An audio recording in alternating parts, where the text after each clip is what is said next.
Dear friends, welcome to Biblical Parivartana once again. Thank you for tuning in.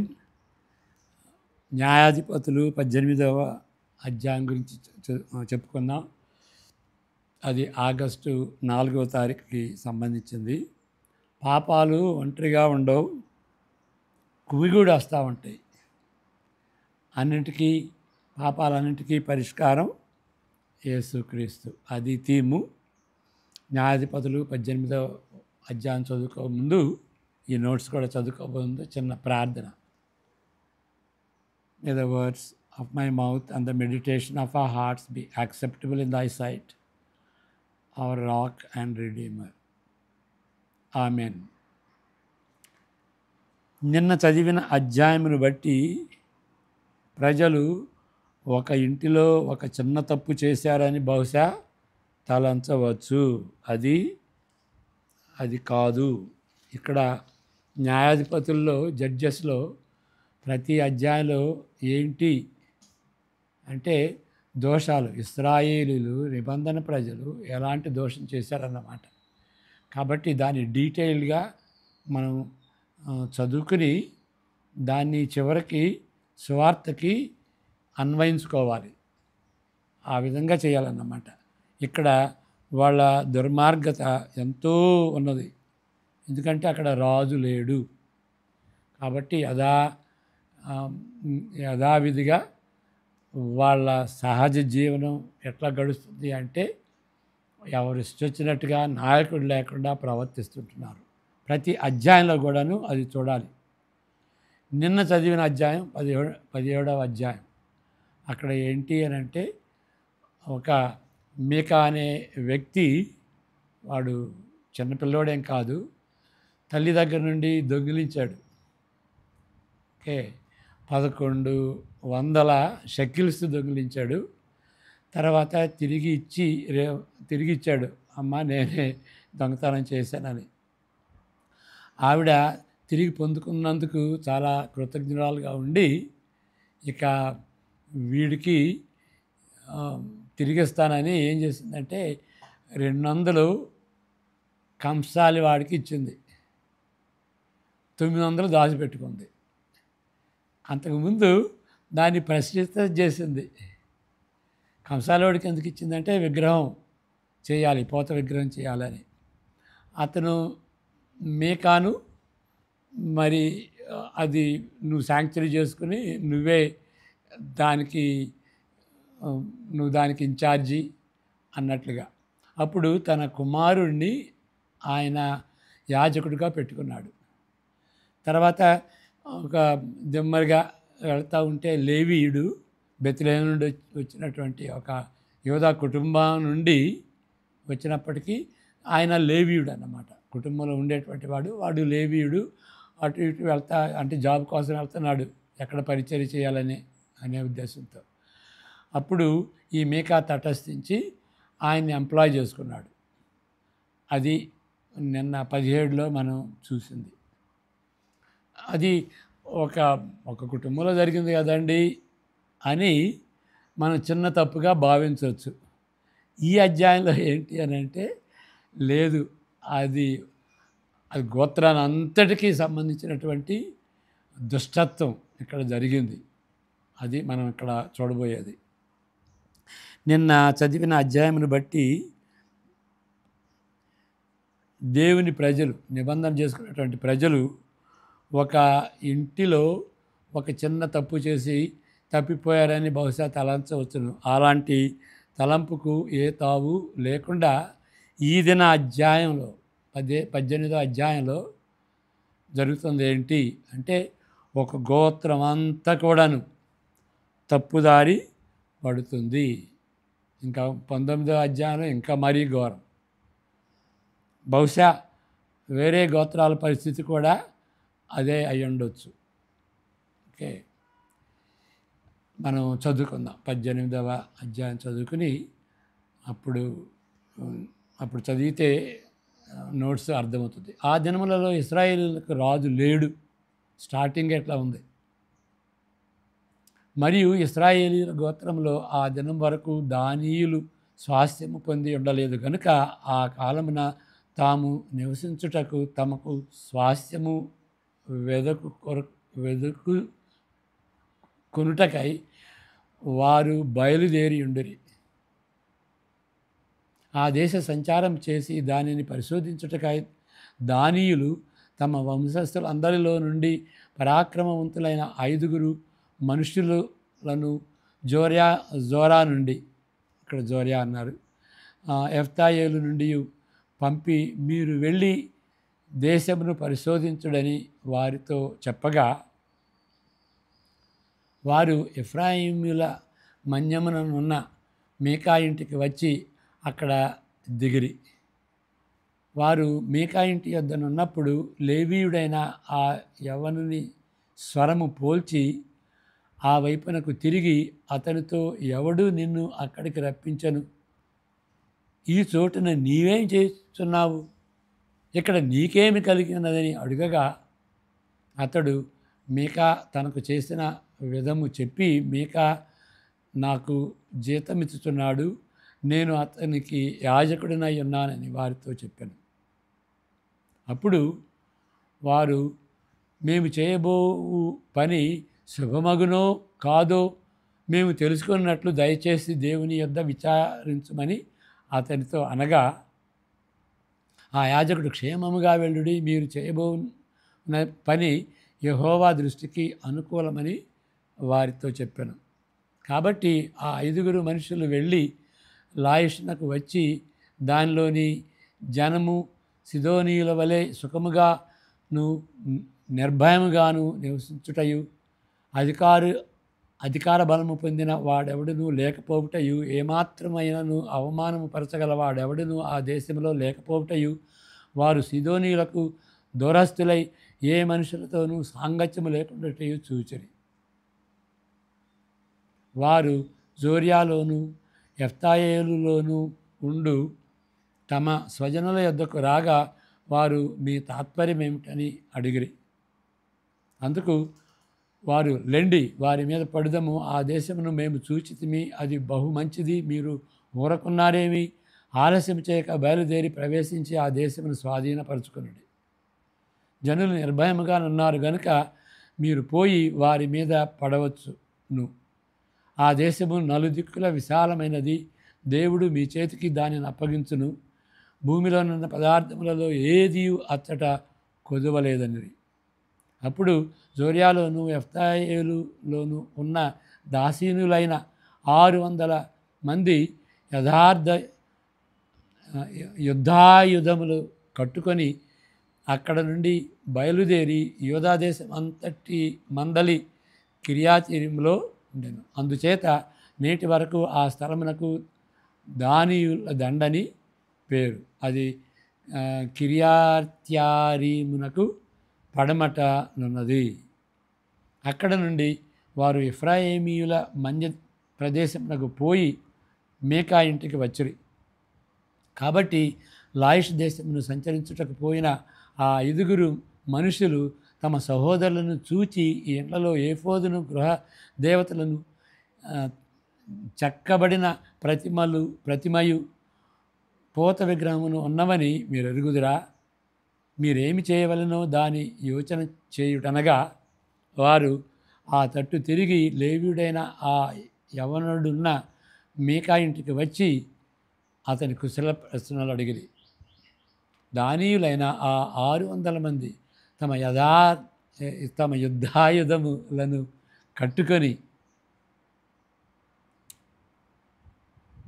గవిని వాకిట నిలుచుండగా, దేశమును సంచరించుటకు పోయిన ఆ 5 మనుషులు లోపల వచ్చి ఆ ప్రతిమను, ఏఫోదును, గృహదేవతలను, పోత విగ్రహమును పట్టుకొని, అప్పుడు ఆ యాజకుడు యుద్ధాయుధములు కట్టుకొని ఆ 600 మంది మనుషులతో కూడా గవిని ఎదుట వాకిట నిలుచుండి ఉండెను. వీరు మీకా ఇంటికి పోయి చెక్కబడిన ప్రతిమను, ఏఫోదును, గృహదేవతలను, పోత విగ్రహములను పట్టుకొనినప్పుడు ఆ యాజకుడు, మీరేమి చేస్తున్నారని వారిని అడగగా, వారు, నీవు ఊరకుండుము, నీ చెయ్యి నీ నోటి మీద ఉంచుకొని మాతో కూడా వచ్చి మాకు తండ్రివిగాను పూజకుడుగాను ఉండుము. ఒకరి ఇంటి వారికే యాజకుడవై ఉండుట నీకు మంచిదా? ఇశ్రాయేలులో ఒక గోత్రమునకు కుటుంబమునకు నువ్వు యాజకుడవి ఉండుట మంచిదా అని అడిగిరి. అప్పుడు ఆ యాజకుడు హృదయమున సంతోషించి ఆ ఏఫోదును, గృహదేవతలను, చెక్కబడిన ప్రతిమను పట్టుకొని ఆ జనుల మధ్య చేరెను.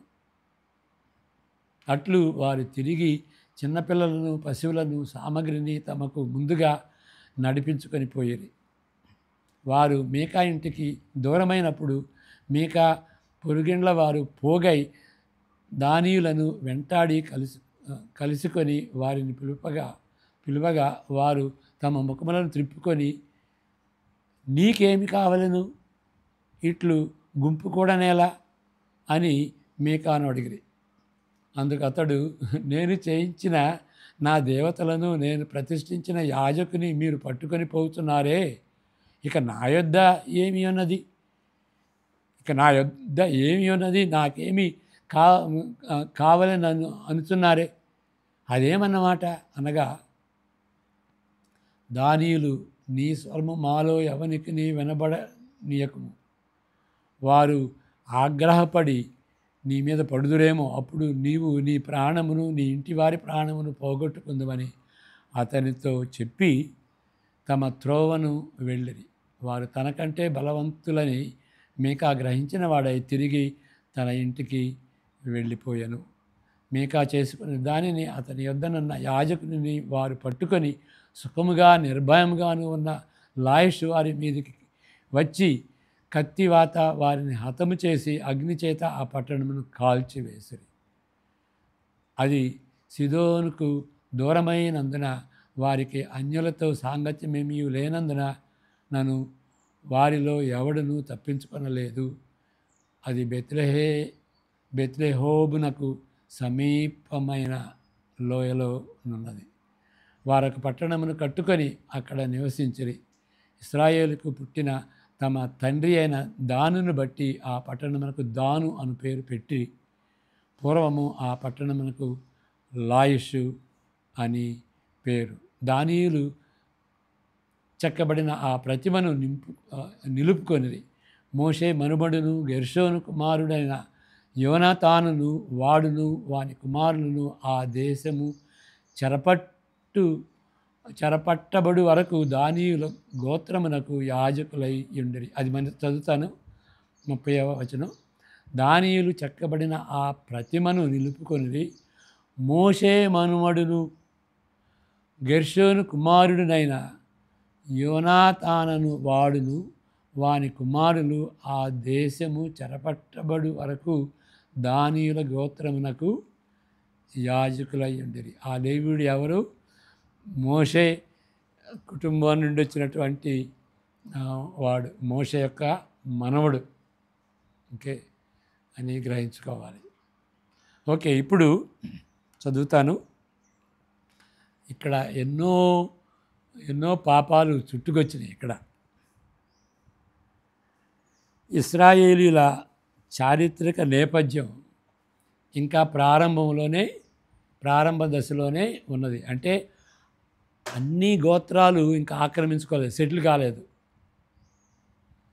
తమకు కేటాయించిన ప్రదేశం అంతటిని అన్ని గోత్రాలు స్వాధీనం చేసుకోలేదు. ప్రత్యేకంగా దాను గోత్రంలో ఇది సత్యం. కాబట్టి దాను గోత్రపు వారు 5 సైనికులను ఆ ప్రాంతం సోదా చేయుటకు పంపిరి. చివరకు మీకా వారికి తటస్థపడతాడు, ఈ వేగుల వాళ్ళకి. అక్కడ యవనస్తుడైన లేవి యాజకుడిని కలుసుకుంటారు. ఆ మీకా ఇంట్లో మరి లేవి యాజకుడిని ఆయన జీతం ఇచ్చి తెచ్చుకున్నాడు కదా, ఆయనను అంతకుముందు ఏదో విధంగా కలుసుకొని ఉండవచ్చును, ఏదో విధంగా తెలిసే ఉండొచ్చు. లేదా బహుశా ఆయన ప్రార్థిస్తున్నప్పుడు కానీ, బిగ్గరగా చదువుతున్నప్పుడు కానీ, ఓకే, వాళ్ళు దానియులు ఆ స్పైస్ అన్నమాట. ఆయన పెద్దగా చదువుతున్నాడు కాబట్టి, ఓహో ఈయన ఇక్కడ బైబిల్ చదువుతున్నాడు పెద్దగా అని ఆయన్ని లేవీయుడిగా గుర్తించారు. వారు చేపట్టిన పని విజయవంతంగా జరుగుతుందా లేదా అని ఆయన్ని అడుగుతారు. మరి ఆ దినాల్లో మనకున్నటువంటి రీతిగా బైబిల్ కానీ పరిశుద్ధాత్మ కానీ కంప్లీట్గా బైబిల్ కానీ పరిశుద్ధాత్మ కానీ లేదు కాబట్టి వాళ్ళు ఇక్కడ ఊరీము తమ్మీము ద్వారా ఒక విధంగా లాటరీ అనుకోండి. మరి దేవుడు అది ఆ ఈఫోదులో ఊరీము తమ్మీము అనేటువంటి ప్రెషర్ స్టోన్స్ ఉంటాయి కదా, దాని ద్వారా దేవుని యొక్క చిత్తాన్ని స్పష్టంగా తెలుసుకుంటారు. బహుశా మీక తయారు చేసిన ఏఫోదు బహుశా అంటున్నాడు ఆయన, బహుశా చేసే దానిలో ఒక భాగమై ఉండవచ్చును. ఏది ఏమైనా వారికి అతను భరోసా ఇస్తాడు, తప్పకుండా మీకు విజయం కలుగుద్ది, మీరు వెళ్ళి ఆ ప్రాంతాన్ని ఆక్రమించుకోండి అని అంటాడు. లాయిష్ ప్రాంతాన్ని. లాయిష్ పట్టణమునకు గూఢాచారులు వెళ్తారు. వారికి కేటాయించిన భూమిలో ఇది భాగం కాదు, అది కేటాయించిన వాటిలో భాగం కాదు, కానీ వాళ్ళు ఆశపడతారు. ఎందువలనంటే వారికి అది సులభంగా ఉంటుంది ఆక్రమించుకోవటానికి, ఆకర్షణీయంగా ఉంది ఆ ప్రాంతం కాబట్టి అది వాళ్ళకి గురి అయింది. వారు తదనుగుణంగా తిరిగి వెళ్ళి రిపోర్ట్ ఇస్తారు, నివేదిస్తారు. 600 సైనిక బలంతో దాను గోత్రపు వారు తిరిగి వస్తారు లాయిష్ని ఆక్రమించుకోవటానికి. ఆ దాడిని దాడి చేస్తున్నప్పుడు ఆపి ఈ మీకా ఇంటికి వస్తారు. మీకా గృహ దేవతలతో సహా ఆ లేవీయుడైన యాజకుని ఏఫోదును పట్టుకుపోతారు. పట్టుకుని మరి లాయిష్కి తీసుకెళ్తారు. దీన్ని బట్టి వారు చేపట్టే కార్యకలాపాలకు అదృష్టం తెస్తుందని, ఏఫోదు ఉంటే, మరి లేవీయుడు యాజకుడు ఉంటే మనకి విజయం వస్తుంది అనుకుని అయి ఉండొచ్చు. లేక కనీసం వారికి మార్గదర్శిగా ఉండగలదని విశ్వాసంతో వాటిని తీసుకెళ్తారు, కొనిపోతారు. లేవీయుడైతే సంతోషిస్తాడు కదా, ఒక ప్రమోషన్ లాగా ఆయన తలంచుకుంటాడు. ఇక ఆయన ఇంట్లో ఒక ఇంట్లో ఏంటి, ఇప్పుడు ఈ దాను గోత్రాన్ని అంతటికీ నేను యాజకుడిని అవుతాను అని ఆయన చాలా సంతోషించాడు. ఇక్కడ గమనించండి, ఈ మాట ఒక విధంగా ఈ మాట మనకి ఒక థీమ్ లాగా పెట్టవచ్చు. అదేంటంటే హెడ్డింగ్ లాగా పెట్టవచ్చు. ఏంటంటే కొనబడిన మత నాయకులు ఎప్పుడైనా ప్రవచనాత్మక సాక్ష్యమును ఇవ్వగలరా? మళ్ళీ చదువుతాను.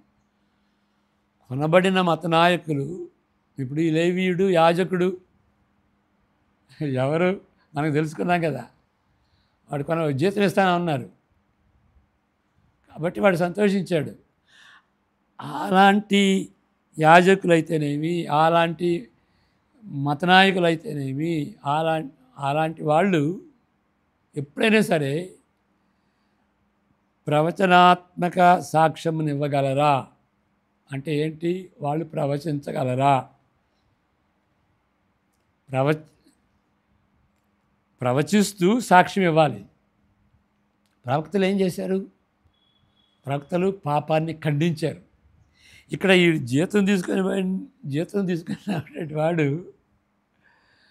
వాడెట్లా ఖండించగలడు? వాళ్ళే జీతం ఇస్తున్నారు కాబట్టి జీతంగా మనం పొందుకుంటే గౌరవ వేతనంగా కాకుండా జీతం ఇస్తున్నాడు కాబట్టి వాళ్ళు చెప్పినట్టుగా ఉండాలి, వాళ్ళు లీడర్సు కాబట్టి వాళ్ళు చెప్పినట్టుగా ఉండాలి అని వాక్యానుసారంగా చెప్పకుండా పాపాన్ని ఖండించకుండా ఉండగలరా? వాళ్ళు ఉండలేరు. ఎందుకంటే జీతం పట్టుకుంటున్నారు. కాబట్టి మనం జాగ్రత్తగా ఉండాలి. జీతం ఇస్తున్నాం కాబట్టి వాక్యం చెప్పేటువంటి వాడు నాకు ఇష్టంగా చెప్పాలి అని అనకూడదు.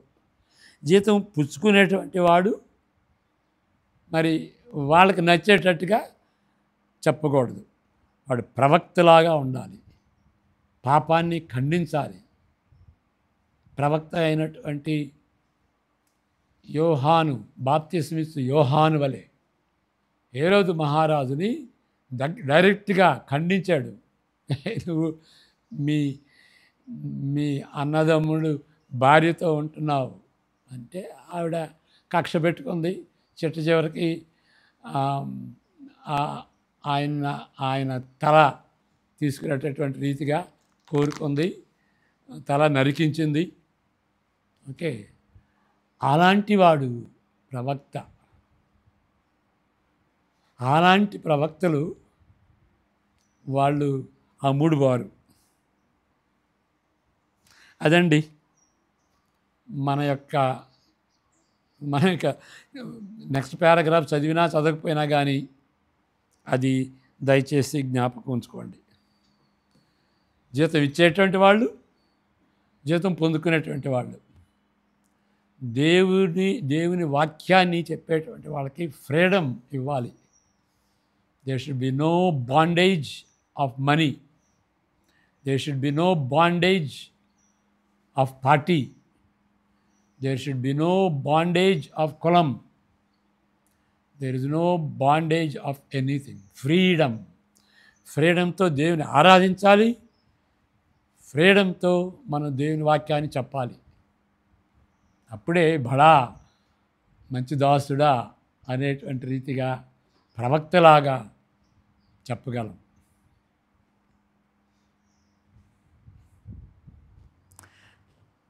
మీకాను తన ఇంటి వారిని నాశనం చేస్తామని దాని గోత్రపు వాళ్ళు బెదిరించారు కదా.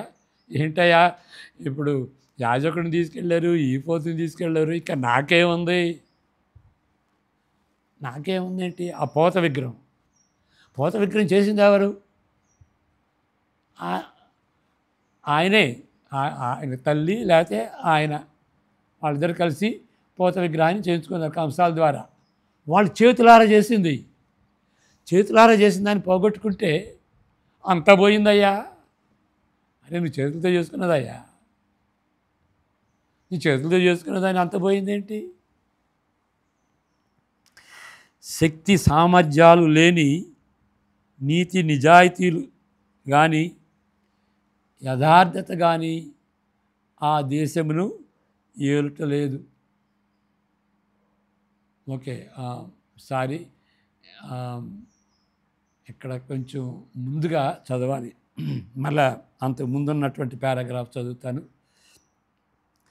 మీకా అతనితో వచ్చిన బృందము వెంటాడి వారిని కలుసుకున్నప్పుడు చాలా దీనంగా మీకా కనిపిస్తాడు. ఏమంటాడు? నేను చేయించిన నా దేవతలను, నేను ప్రతిష్ఠించిన యాజకుని మీరు పట్టుకొని పోతున్నారే, ఇంకా నా గత ఏమవుతుంది? ఇంకా నా యొద్ద ఏమున్నది? ఇంకా నీకేం కావాలి అన్న మాట ఏంటండి అని దానియేలుతో మీకా అంటాడు. ఆయన చెప్పిన మాటల్లో వ్యంగ్యం విడ్డూరం ఐరనీ ఉన్నట్లుగా ఆయన తలంచలేదు. ఎందుకు ఐరనీ ఉందంటే, తాను చేసిన దేవతలకు అంత విలువ ఇచ్చుట అది పనికిరాని తనం. వాళ్ళే చేసుకున్నారు, ఇక అంతా పోగొట్టుకున్నాడు, ఇంక నాకేముందండి? అది ఐరనీ. మీకాను ఇంకా నెక్స్ట్, మీకాను తన ఇంటి వారిని నాశనం చేస్తామని దాను గోత్రపు వారు బెదిరిస్తారు. ఆయనకు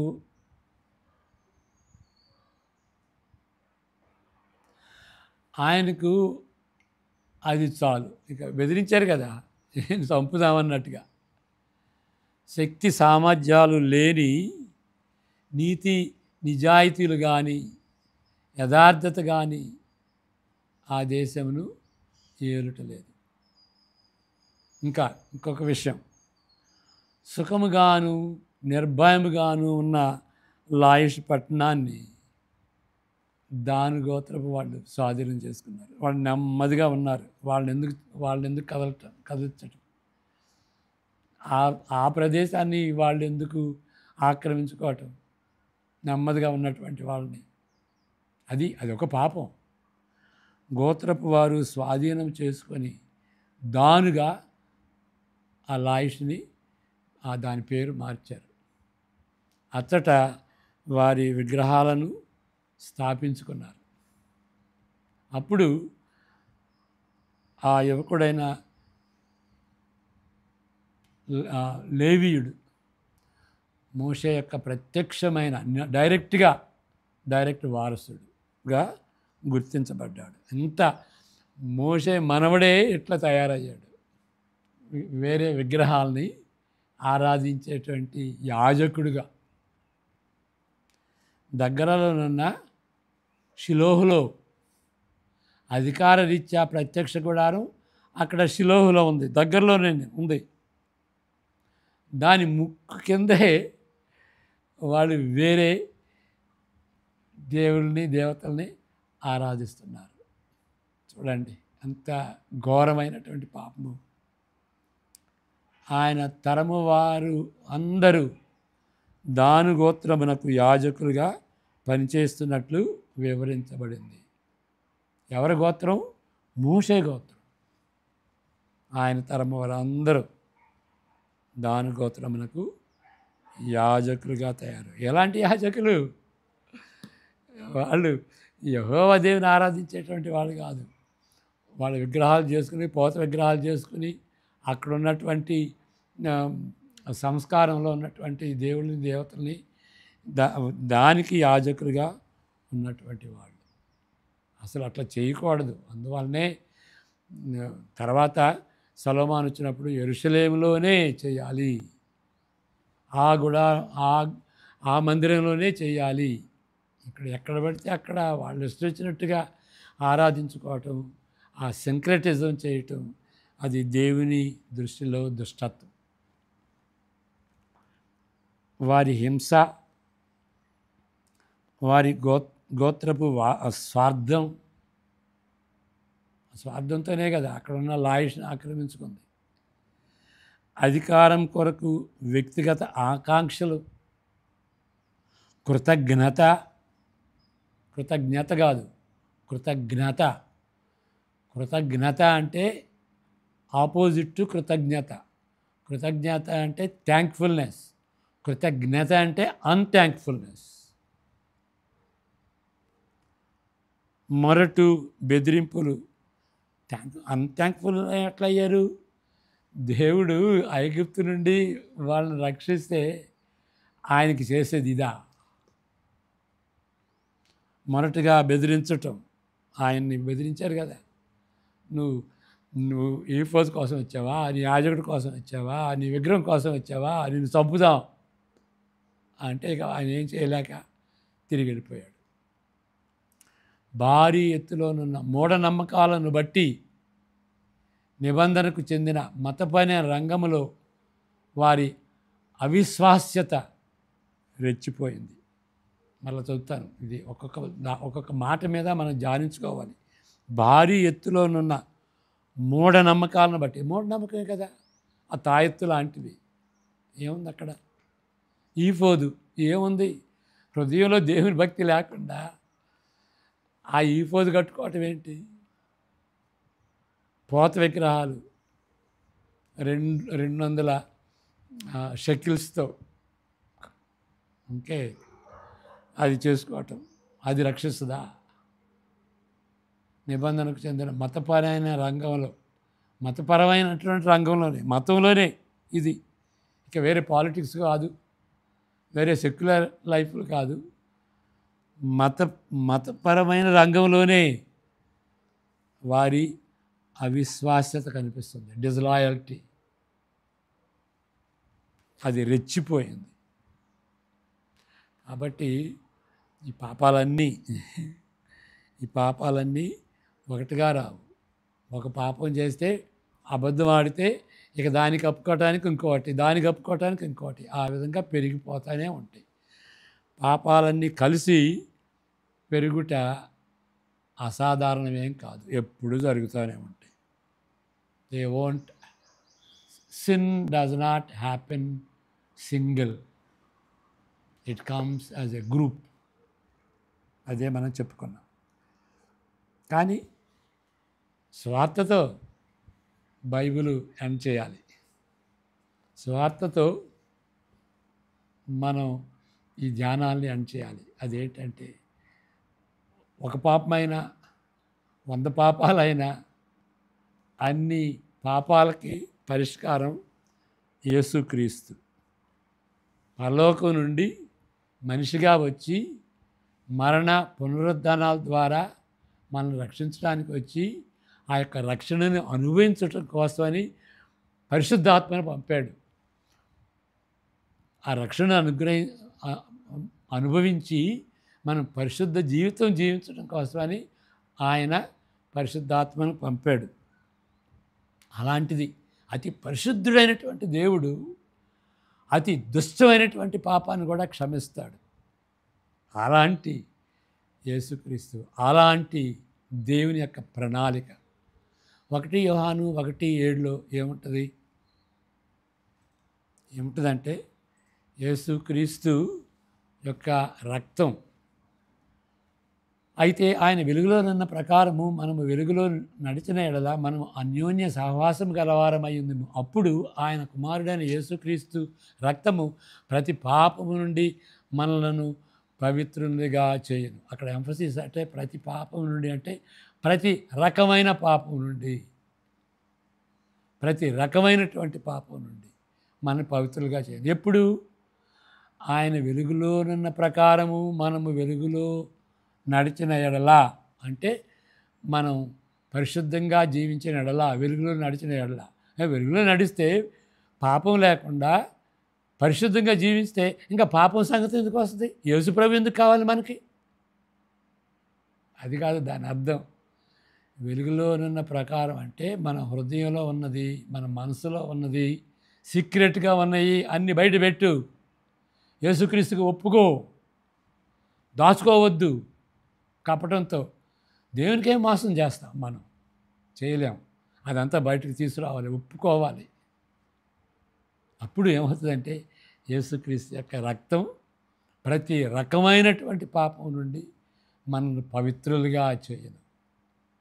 ప్రతి రకమైన పాపం, జన్మ పాపం, కర్మ పాపం, తెలిసి చేసిన పాపం, తెలియక చేయని పాపం, పెద్ద పాపం, చిన్న పాపం, మాట ద్వారా, తలంపు ద్వారా, క్రియ ద్వారా, ప్రతిక్రియ ద్వారా, తెలిసి చేసిన పాపం, ప్రతిదీ కూడాను, గ్రూప్గా చేసిన పాపం, ఒంటరిగా చేసిన పాపం, నైట్ టైం చేసిన పాపం. ఇక ఇక ఇక అంటే ఇది ఇక అంటాం కదా, ఈ ఏంటంటే పరిశుద్ధాత్మకు వ్యతిరేకంగా చేసిన ఏదైనా సరే నువ్వు ఒప్పుకో. పరిశుద్ధాత్మకి వ్యతిరేకంగా చేసిన పాపం అంటే ఒప్పుకోనటువంటి పాపం. పరిశుద్ధాత్మ చెబుతూ ఉంటుంది పాపంరా అని. పరిశుద్ధాత్మ దేవుడిని, యేసుప్రభుని నమ్ముకో, అది యేసుప్రభుకి వ్యతిరేకంగా ఉన్నది నమ్ముకో అని పరిశుద్ధాత్మ దేవుడు పదే చెబుతూ ఉంటే దాన్ని కూడా ధిక్కరిస్తే ఇంకా ఒకే మార్గం, పాపానికి ఒకే మార్గం, అది యేసుప్రభు. ఆ మార్గం కూడా ధిక్కరిస్తే ఇంకా నీకేమి మార్గం ఉంది? అది దాని అర్థం. నువ్వు ఒప్పుకో, దాన్ని విడిచిపెట్టడానికి ఇష్టపడు.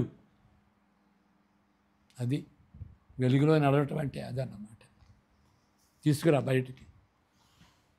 అది హృదయంలో కపటంతో ఉన్నటువంటి కాకుండా క్లియర్గా, ఓకే, అది నా జీవితంలో సరే అయింది. నేను అంటే తెలియకో తెలుసో తెలియకో ఎన్నో చేశాను, కానీ దేవుడు నాకు చూపించాడు. ఓకే, దేవునికి హృదయంలో జరిగిన